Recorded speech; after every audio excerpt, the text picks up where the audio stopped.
there is a phenomenon now going on in Europe, and the countries are going to be collapsing, like having in a domino effect. This is caused by what you call sovereign defaults, which means these countries can no longer pay their debt, and they're looking to the European Central Bank to save them, or some other countries to save them. The reason they cannot save themselves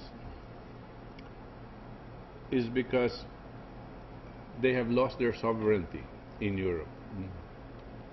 When the Maastricht Treaty imposed itself on the whole of Europe, which means to create a new currency, a new European currency, the establishment of the euro means that all the other countries will have to put aside or not use their own currencies, like the Deutschmark and the French franc and the Italian lira and so on and so forth, okay? Now, what does that mean? It means that Europe was now being managed, the European economy was now being managed by the European Central Bank, which was established to monitor and to see to it that they comply with certain agreements. Okay? When this happened, I remember LaRouche had actually pointed out that this was the worst thing that can happen to Europe, because these countries have surrendered their sovereignty. If you have your own sovereign currency, let's say you had your own well, Deutschmark or whatever, French franc.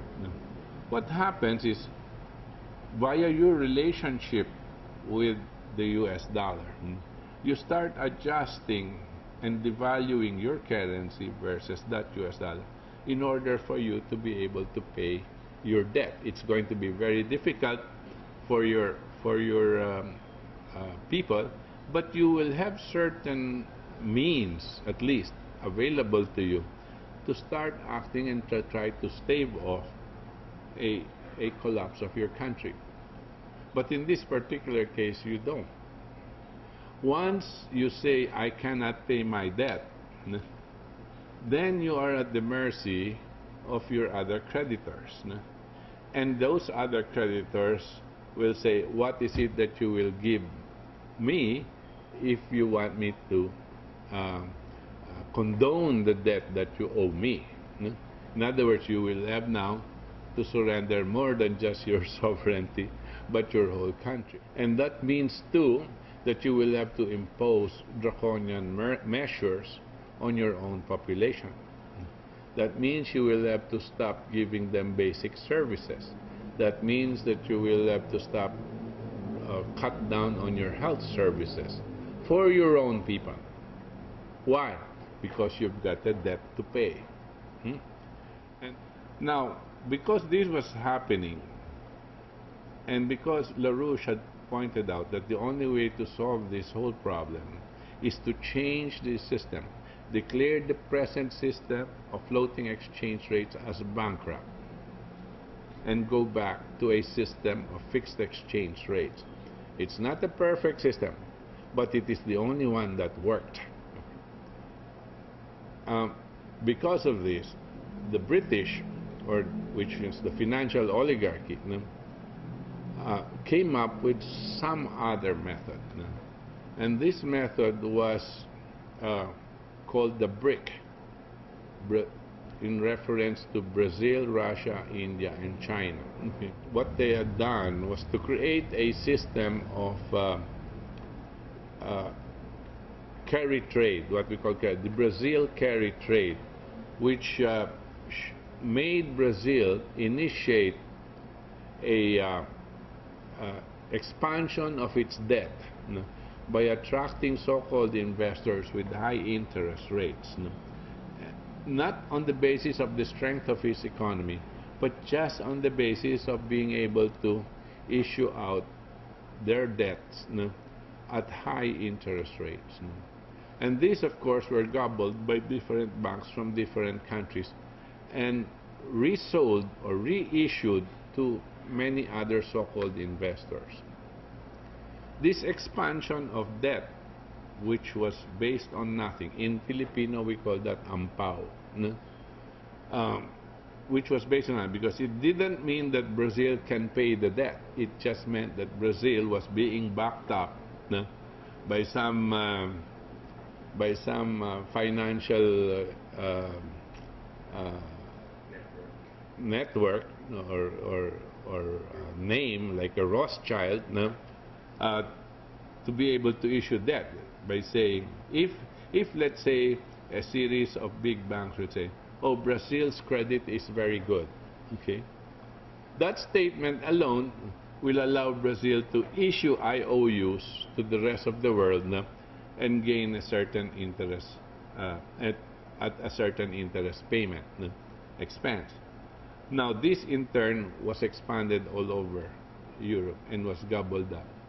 So what you're doing is creating a trade of IOUs, which was really based on nothing. So here you are, you lend me money by buying my IOU, and then you start trading that IOU with the rest of the others, and they start trading it as well. So it starts to expand. Now, on the basis of this, it became the so-called investment.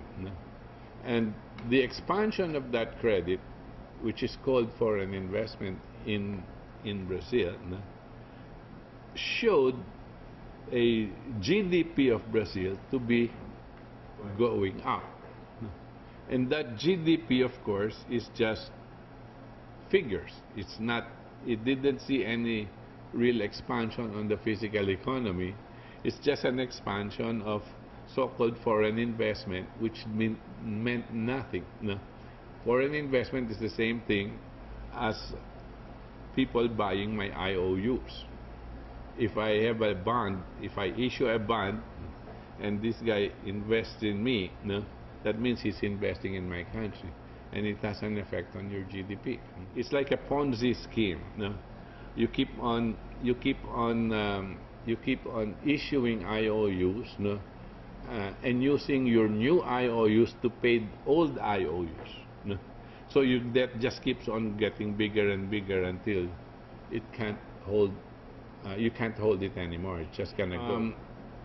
Brazil is gonna go. Now, in order to